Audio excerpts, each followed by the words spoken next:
Thank you all for coming. It's a beautiful day out today. We're getting into summer now.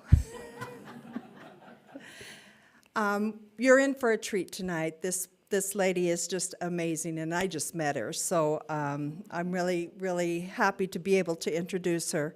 Jo Anne Salisbury is a third-generation Montanan who grew up on the Flathead Salish Kootenai Reservation at Arley, Montana. She attended the University of Montana and received her undergraduate and master's degree from Montana State University. She also attended summer school for 7 years at Oxford University at Christ Church, Oxford, England. She retired from Headwaters Academy in Bozeman in the spring of 2003, where, as head of the English department, she organized an innovative English curriculum for the high school. Previous to that, she taught English and creative writing for 23 years at Bozeman Senior High School, as well as conducting writing workshops. In Bozeman and around the state, she is a grassroots organizer and activist, and over the years has been involved with social issues such as women's rights, the environment, and universal health. She helped organize the local Gallatin Valley Human Rights Task Force, and most recently she has been on the advisory board of KGVM, Gallatin County Community Radio, and she is also active in the Unitarian Fellowship of Bozeman. Wow. She is a passionate supporter of the arts and served on the Montana Arts Council for several years, and was also president of Beal Park Art Center, relocated now to the Emerson Cultural Center. Jo Anne told me that she is gratified and surprised at the reception this book has received. I never thought about an audience when I wrote it, she said, and she is still writing. Now you can see how amazing this woman is. Please join me in welcoming Jo Anne Salisbury.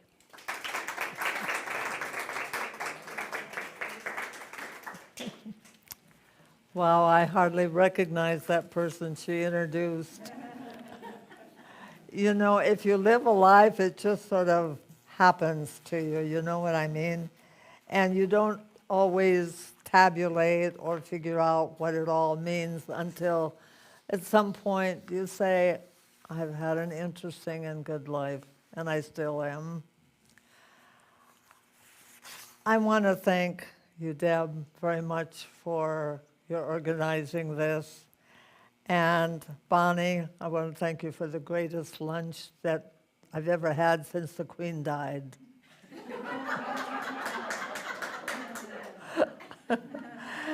And Helen, it's always a pleasure to go anywhere with you because it turns into an adventure. And June, thanks for coming along and being always such a supporter. And Sarah, you too, and Joy, here ready and willing to tape this because she sees another possibility. And that I always like to be thought of as a possibility. Thanks, Joy, a lot. So I would like to do some reflecting here for a moment, if you don't mind. First, I want to say goodbye and farewell to Barbara and Rick, who died a couple of weeks ago. And she was raised in Butte, and she was told never to vote Republican and to never cross a picket line. And those are familiar words to me, because to cross a picket line, to be a scab, was like the lowest of the low. And you grow up with this kind of language in your head and these ideas. She wrote a great book published in the early 90s called Nickel and Dime. Do any of you remember reading that? And in that book, what we discovered is what we always knew. And I want to honor her today because in some ways everything is related. It's related to my book It's related to the work that my mother and father did. It's related to all the work that we're always trying to do to equalize and get justice. And so I will miss her on this planet because she was a great voice for justice, especially for women. And one thing you know, it isn't easy to try to make it on minimum wage in any economy. So anyway, I salute her today. I began writing Waiting for the Revolution in 2015 when Donald Trump was running for president against Hillary Clinton. You know, I'm not a very patient person, and I don't have a lot of restraint, something I've been working on, but it's just not working very well for me. And, but what I did all that time, I'm writing this book, and I will myself not to mention in this book anything about what's happening to our world, because it's like I'm waking up every day to this nightmare that I can't believe, and I'll say it can get any worse than it does. You know what I mean? It just was there all the time. But I nailed my feet to the floor and said, stick to the topic. Just do this book. And don't let that detract you. If anything, let it make you more dedicated. And that was kind of the vow I made to myself while I was writing this book, not to let the politics that was so horrendous happening all around me distract me from the purpose. And sometimes, to tell you the truth, I was sad. I would be awake late at night, kind of weepy around the house, thinking about those times that were so hard and how they struggled. So that is sort of was my mission. And there's nothing in this book that I wrote that has, you know, it's such a contrast to what's happening today. And maybe that's how things happen, because they want to show us something different, some kind of hope that was had in the past that might guide us in the future, though I wouldn't presume to have that kind of, you know, knowledge or whatever, but sometimes it happens that way. There is so much that is needed for the common good of our nation, the protection needed for our democracy and our understanding of the Constitution, not only of the United States, but for our wonderful state of Montana, which is being eroded as I speak by the current elected party. How many of you remember the Freedom Train? The Freedom Train took out across the country in 1947, and it visited all the states with these wonderful documents like the Constitution, the Bill of Rights, and some letters of Jefferson and Washington. And I was at school at Arley, Montana at that time, and I think I was about 13 years old, 12 or 13 years old.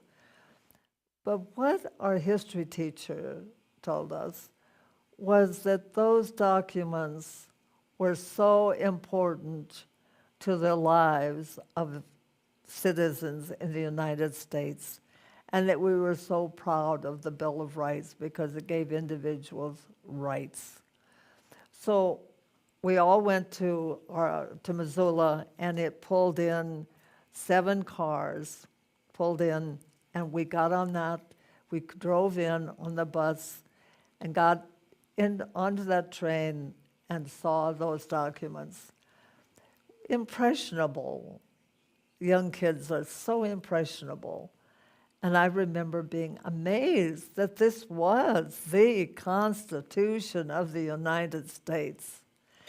And we had the most glorious day that day. We were all so happy because it was like a privilege that we had.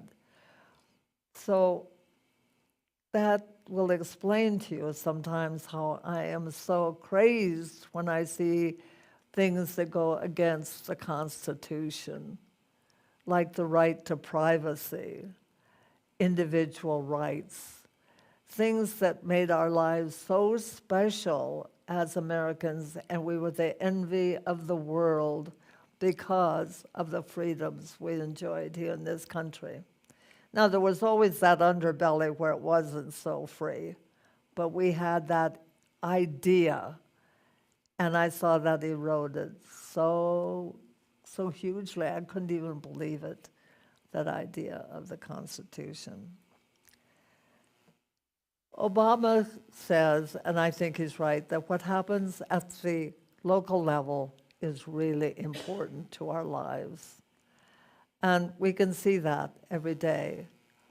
And so we have to work for those good things for people in our contemporary worlds, where there's no other place that we can work so well as we can in the here and now. So I want to mention one more thing, because it's all tied in. I know this all seems kind of tangential, but it's sort of tied in.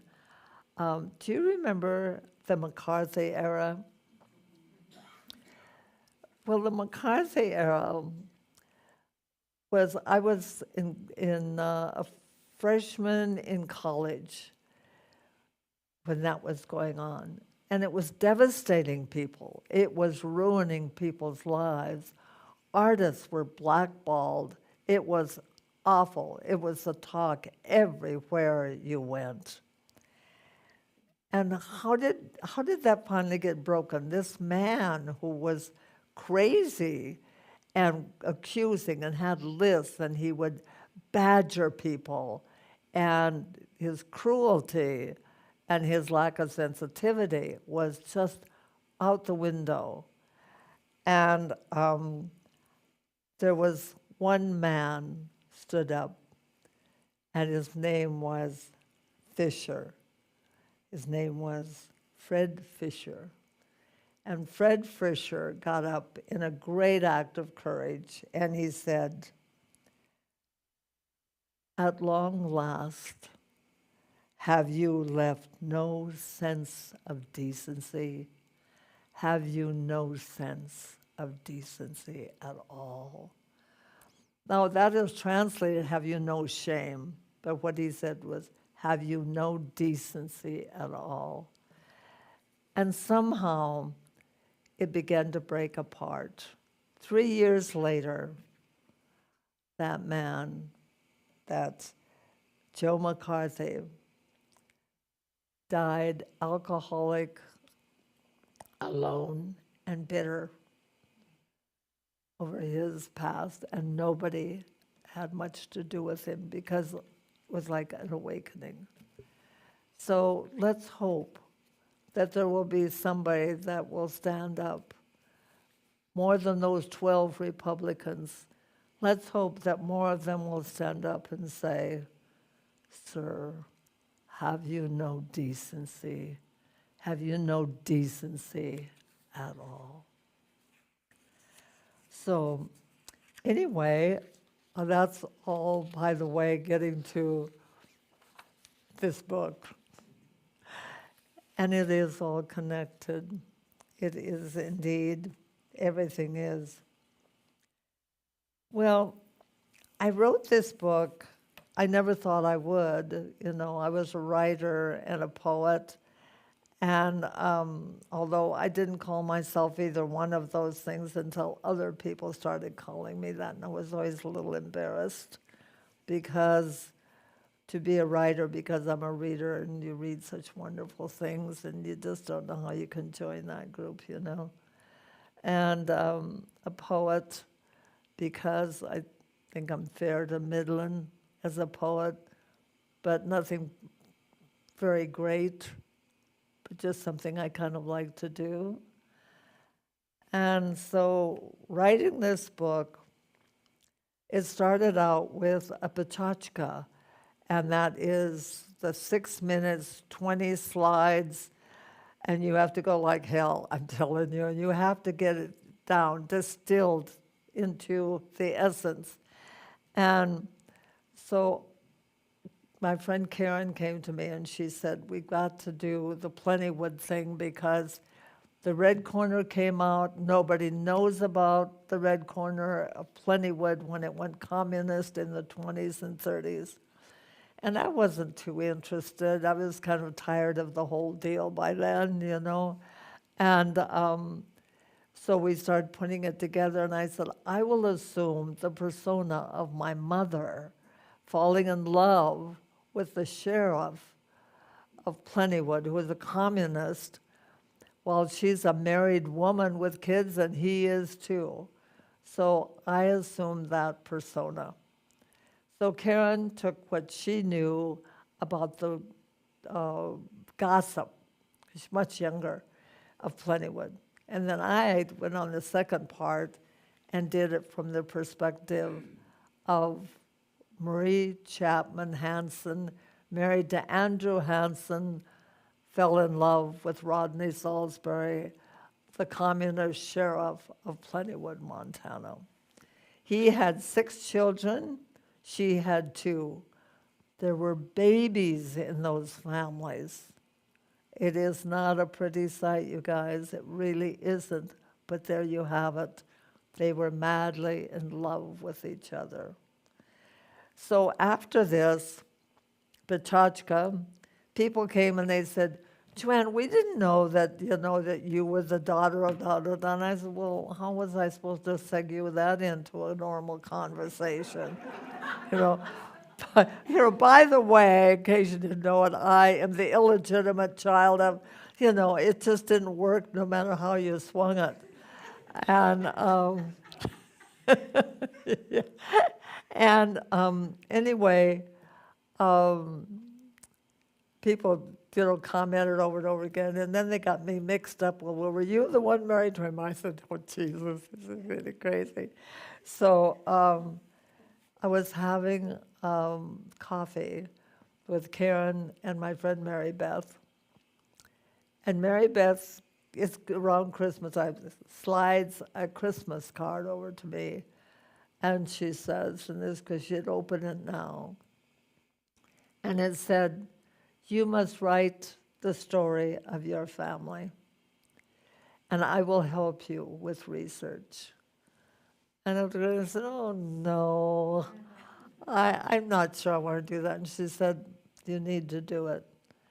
And finally, it struck me that maybe I did, because over the years, so many people had come to interview me about my father, who was the communist sheriff of Plentywood, history buffs, things like this, that, doing research.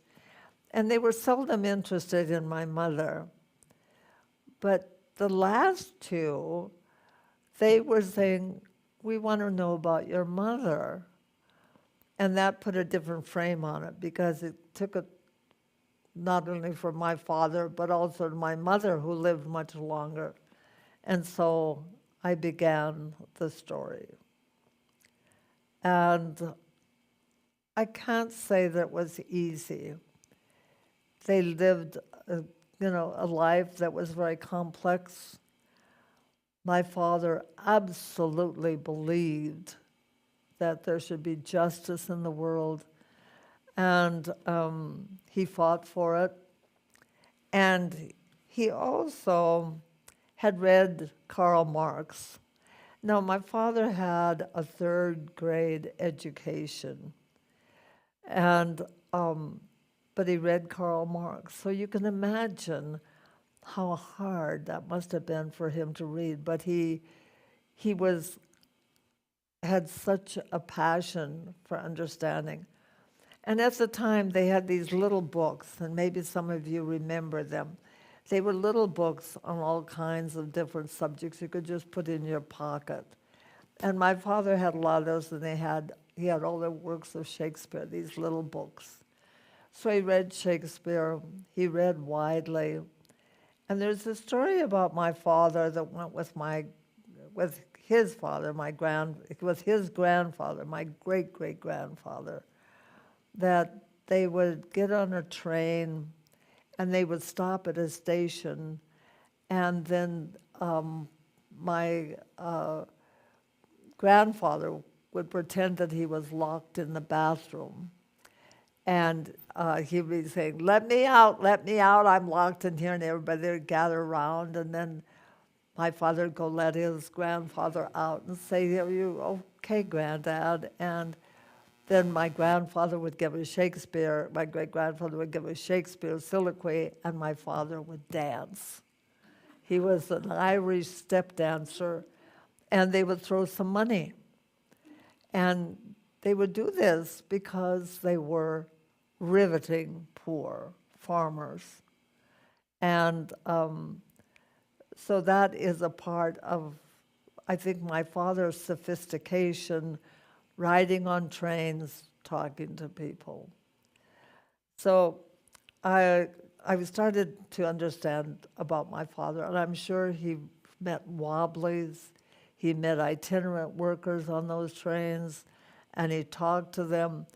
Because the one thing, I was going to be 5 in August. My father died in June, so I was 4, almost 5. And one of the things that my brothers, my father's sons, oldest sons with his first wife, would tell me that when he would walk across Plentywood, that it took hours because people would say, Rodney, a word, I want to ask you about something. And he was so popular with the townspeople, and he was voted for sheriff twice. And he wasn't for the 3rd time because by then he had met my mother, and it was getting scandalous.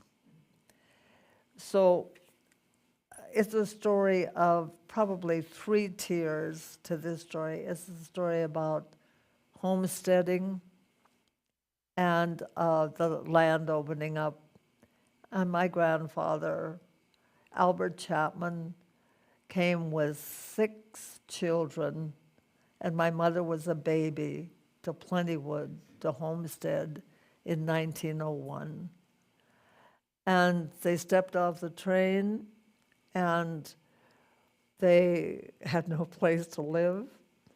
And my uncles, and this is such a story, 5, 7, 9, and 11, started digging on the side of a hill for a soddy, for a house.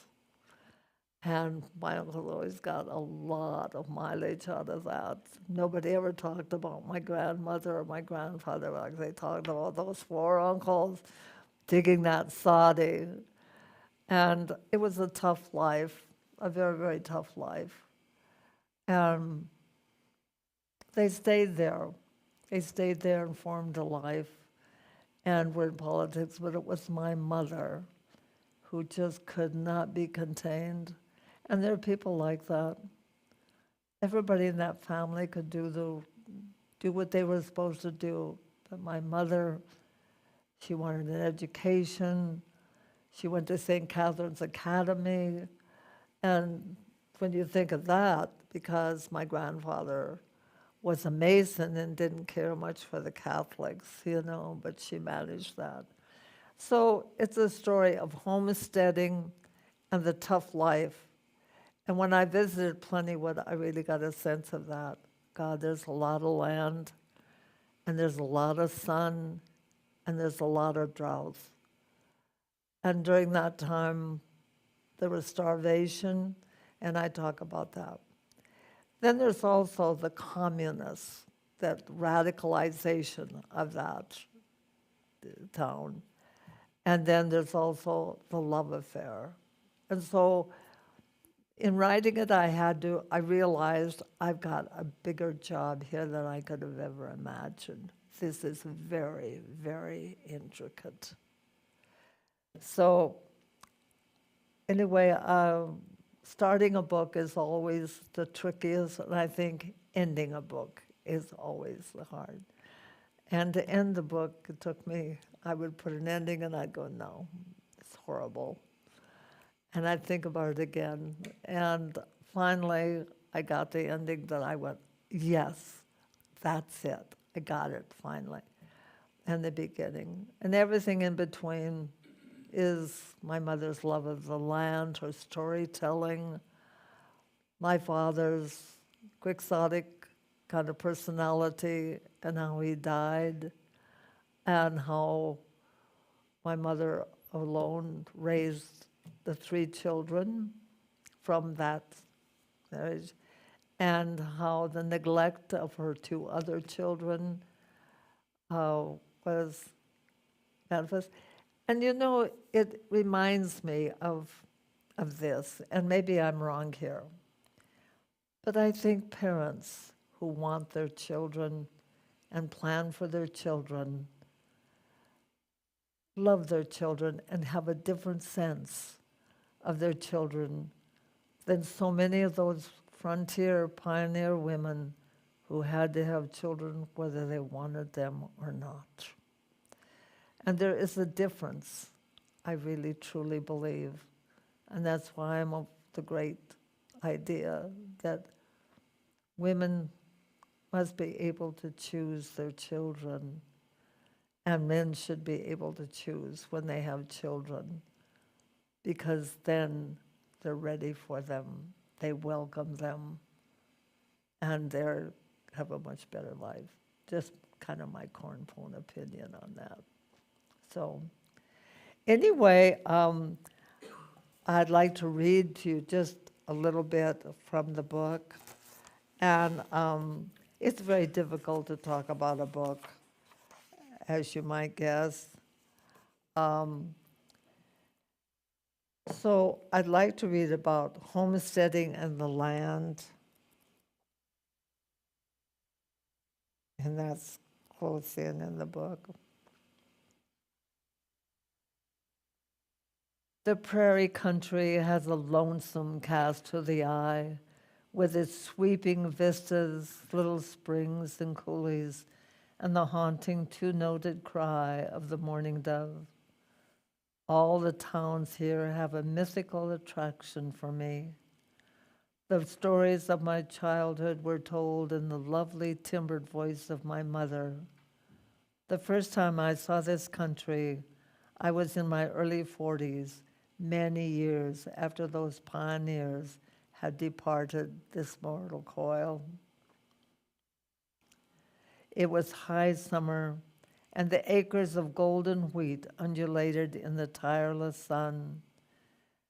The shimmering gold of wheat in the last light of day, with the eternal blue sky melting into the horizon, left a lavender scrim across the landscape.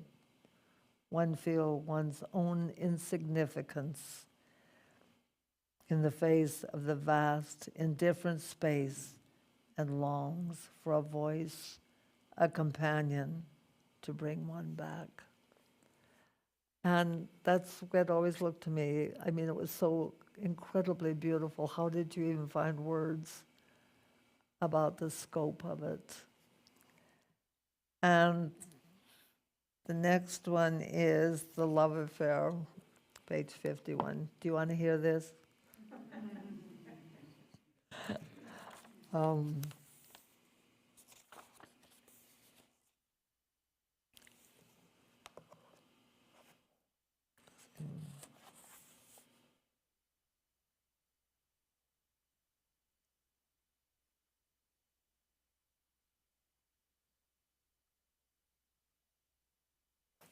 Let's see. Oh, 61. No wonder.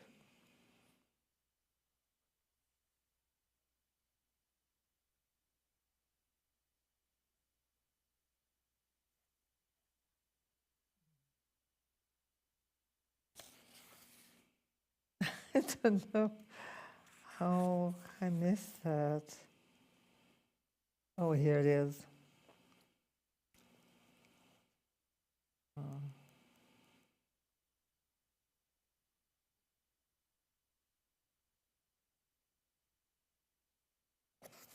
The man my mother fell in love with had a mixed reputation, and she knew something about this.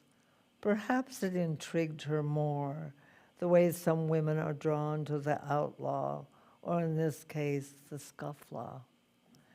Maybe it's the outlaws daring, their rough intelligence shaped by hardship, giving them a vitality associated with sexual prowess and virility.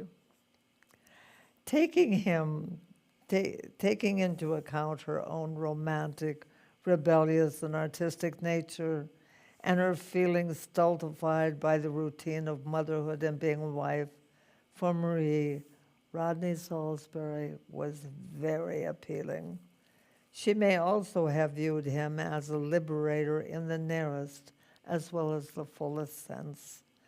I believe they became lovers that spring of 1927, understanding, as they must have, the perils of their passion. In those heady moments, they could not imagine the consequence that would be the result of this affair. And I think that was really, really true of them both. They had no idea. And I think I'll stop there, because in some ways, being a romantic and living in the moment, there always comes a time when you have to look at the past. It was hard on those children, very hard. The children of my fathers, the children of my mothers. Not so much me or my brothers, I don't know why. I don't know why. But it did harm a lot of people. But they were working for justice,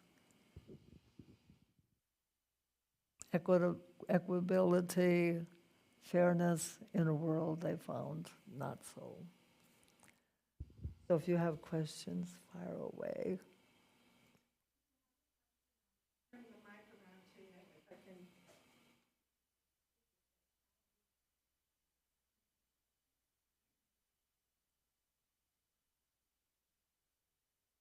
the reason we have to have the mic is so on the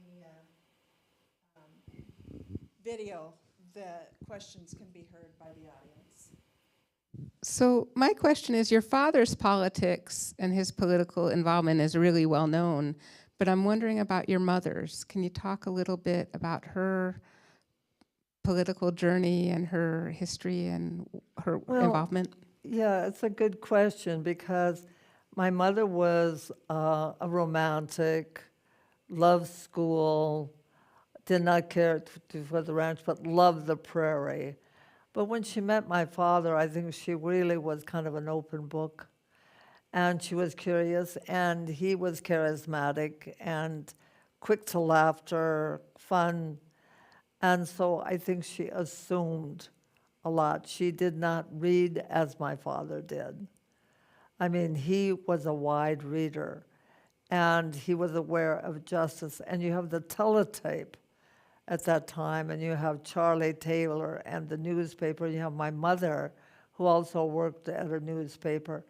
And all of a sudden, the world was there. The teletype was doing it. So the Russian Revolution, while it was impressive, what was happening, they were finding out about it because of technology. And my mother, of course, was fired up with that too, but probably never in quite the way that my father was. But all of her life, believe me, you could never cross a picket line. Any other questions?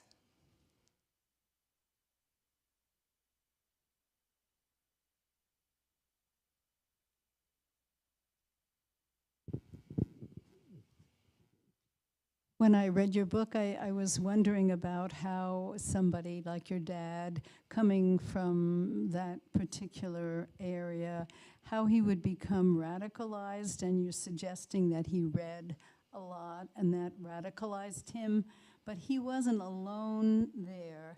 There was an underlying sense of what he was experiencing that also caught him.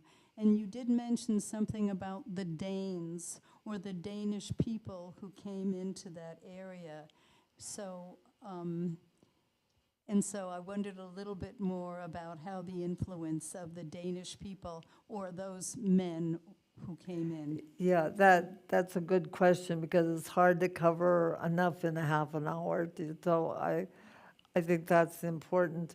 One of the things that made it easier to radicalize a place like Plentywood was the fact you had the Danish community that came there in Dagmar, and they came from Europe in a more liberal tradition, a more cooperative idea.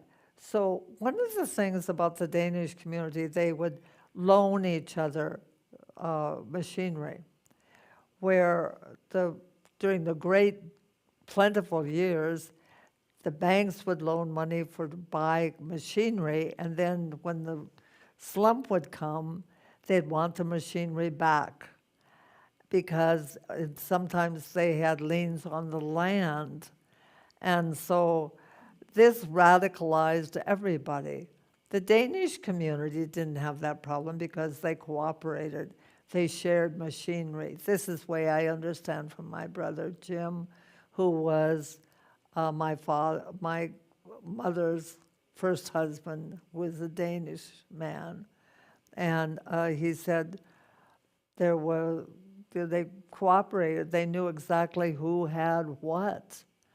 And so it was easy to radicalize them because they were used to the cooperative, not the competitive spirit of sharing. And that was, for my father, as the sheriff, the banks would say to him, we have to foreclose on Jensen, for instance. And so what my father, when he'd see this, he would go and tell them, I have to come in tomorrow and foreclose on you. Be prepared. So they might hide the machinery. Now, you know, this is going to make my father happy with the banks. And they had the money and a lot of the power. And then they sometimes would auction off a farm. And then they had a group that was organized that would not bid. And one farmer bid $1 and got his farm back. Now you can imagine what the bank thought of that. So in some ways, my father was sort of that scofflaw outside the law, but still in the law, but felt the injustice because these farmers had worked, my God, it's hard land. And then when bad years would come, all of a sudden the bank was saying, we're taking a lien, we own your farm now, and we're taking it. And it was impossible situations, cover my car. So there were a lot of things that radicalized that community, but the Europeans and the circumstances and the weather and the hardworking, and believe me, my grandfather and my uncles working on that farm, that ranch, worked from the time they were born to the time they left, which was 20 years later. I wanted to tell you something else. Thanks, June. I wanted to tell you that in the process of research, when my grandfather died, and then my grandmother died, my mother went out there, and I remember that she took me with her. And we're in my grandmother's house. My grandmother has just died. And my mother asked me, she said, you can choose something from your grandfather and your grandmother. And I chose this little file thing. It was, you tied it up and it was kind of like an accordion. And I don't know why, you guys, I asked for that. But I said, could I have that? So when I'm doing this research, I know that I've written something when I was 13 years old, that visit, 4 pages typed and put it in there. So I went looking for it, and you know what I found? Letters from my uncles from World War I. And I was just like, oh my God, I didn't know this. So they're included in the book. Some of those, because for them, for my uncles, that was liberation from Plentywood, Montana, and the ranch, and they saw the world, and they didn't want to go back. So anyway, that was a good question that led to a lot of things I should have talked about before. Anyone else?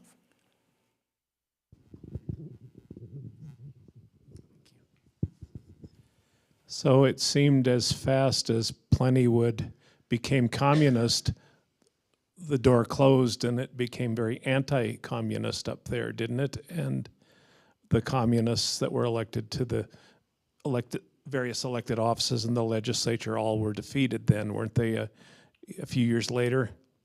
And why do you think that happened? Wow, okay, what you're asking is why they turned against communism.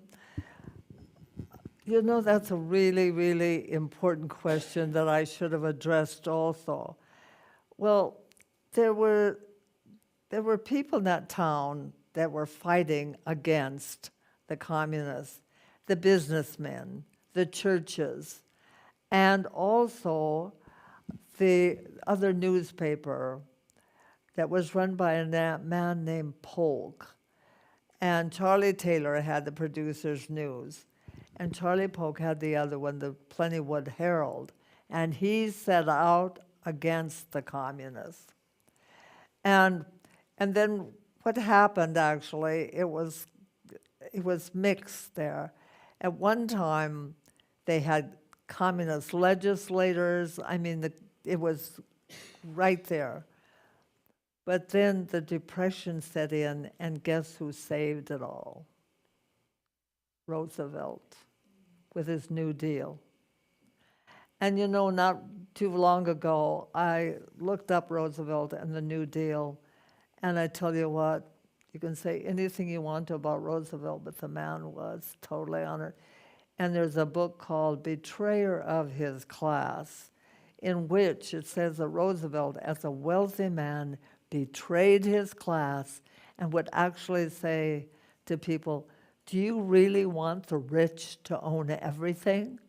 He would say this to people. Do you want the common man to have anything? And this guy turned it around. And the first 5 years of Roosevelt, he did everything he could. He put in the CCC, he put in the WPA, and they built buildings. The artists, every state had artists in theater, in books. I mean, he covered it. He covered so much. And if you look at some of the buildings, maybe here in Helena, I know that you'll find that coming out of the WPA, those buildings were started and furnished by the government and gave people jobs. So, and then prosperity with World War II came along. And so wheat was wanted all over the world. And they had some good years. So really, you might say that the radicalism was a little situational, you know? Could I ask one follow-up, if no one else? When did your parents leave the area, or did they stay in the area? No, they didn't stay there, and that's another good question that I didn't cover, so I'm glad you're asking it. What happened was, here's what my take on it is, that my mother and father were popular. My mother was really loved in that town, and my father was too. But what they were doing, betraying their families, was just shocking. And my mother got pregnant with my brother, Budson, or Howard, and it was obvious he was Rodney's son. He looked like him. And running around that town, you can imagine. Then I was born.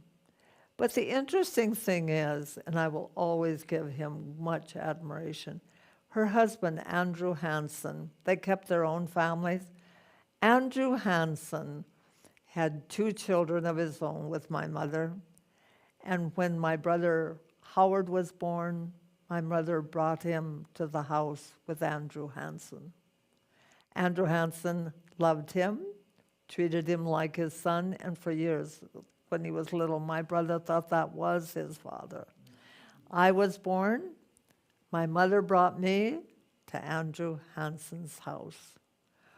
So and then she was pregnant again right away, and she was desperate to get a divorce. She had to. I mean, this was getting impossible. You can understand they kept having children, and so my mother got a divorce finally, but Andrew never wanted to divorce her. He said no. And here's a story that's interesting, because he would have allowed these children that weren't his in there. And he would, I mean, it's the Danish, the family is everything, loyalty. I mean, it's just beyond the beyond. But he gave her a settlement, divorced her, but he said, you can't have my children. So he kept their mutual son and daughter. He said, I'm keeping my children, and I want to keep your children too. But he said, I know that's not. So anyway, they left with Budson, who did not want to go, and Howard, we called him, and me, and my mother's pregnant. And they moved to Billings, Montana, and Andrew Hansen, her divorced husband, is given enough money, she buys a house in Billings. Now that is a story, you guys. It's a separate story in itself. Wouldn't you agree? I mean, this guy is great. How did they happen to come to Arlee? Boy, you guys have asked the best questions of any group I've ever seen, really. What happened, my father died, and he died when I was 4, just about 5, and he had gone back to Plentywood to ask his wife once again for a divorce, because all their kids were big and grown up, and he went back to do it. And while he was there, he had a stroke. He had an embolism. He ended up in the hospital, and people say he tried to write his last words, but they were incoherent, and he died. So my mother had nothing. She had nothing. And she became very wandering. But my father had a friend in Butte, Montana, an Irish Catholic storyteller that my father just thought was so amusing. My father really liked characters, and this guy was a character. And he came to my mother, and he said, I think you need to leave the city. And my mother wanted to. She was basically a farm rancher girl. And so he bought her the Arlee house. And he bought it for $1,400 and 10 acres by the railroad track. They didn't charge extra for the railroad track. They just threw that. And it was a house that was one room. You could just walk between the rooms. They had the studs up, and but there were no designated rooms. And I talk about that in the book. And But my mother was happy because you could raise anything in Arley, Montana. And she was a great, great gardener. So it was a way for her to be sort of self-subsistent. And you know, the community, it was on the reservation. And I love the valley. I really love the valley. And people can say to me, what a tough childhood, but I don't believe it because I had the valley. And we wandered day and nights, fall nights, wandered in the valley and got potatoes out of gardens and the corn and put them in the hole and did like the Indians did and had a completely wonderful childhood as far as I'm concerned, because none of us had any money. None of us. Not even a nickel. Never had money. But I have 2 friends still from Arley, and I've known them since the 2nd and 3rd grade. And we all just turned, Perry turned 88, Tom turned 87, and I turned 89. We're oldies. So that's how we got to Arley, and I just sold the house and 1 acre. And so my daughter still has 8 acres there. I don't know what she'll ever do with it. But it was not easy because of just a memory trip back, but it was necessary, and I'm not sorry about it. So, you really, really great audience. Do you have any more questions? Thank you so much, Jo Anne.